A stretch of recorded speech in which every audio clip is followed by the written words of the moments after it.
my goodness. Oh my goodness. Hello everybody. Yes, like the title says down below, I'm gonna be unboxing K-pop albums. I got a bunch of K-pop albums thanks to my friends and my viewers. Being a multi-fan, it's really hard. That's where all the money goes. But yo, when you're an adult living by yourself and you gotta pay bills and rent, you gotta sacrifice that. So I can't be spending money all the time on albums, which sucks.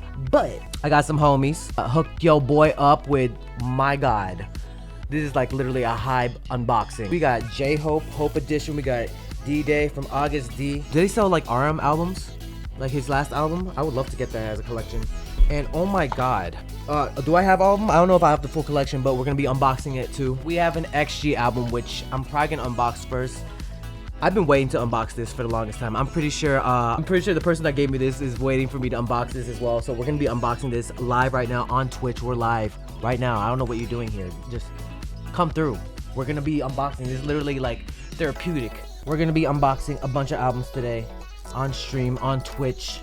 So I'm live right now on Twitch. Click the link on the description. And if you're gonna miss it, if you're not able to come to the Twitch live, I'm probably gonna keep the VOD up, or I'll upload the whole stream to Dre Day, which you should be subscribed to. So go subscribe to Dre Day because there's gonna be some more random stuff over there. I'm probably gonna post more stuff, but yeah, live right now on Twitch. Come through.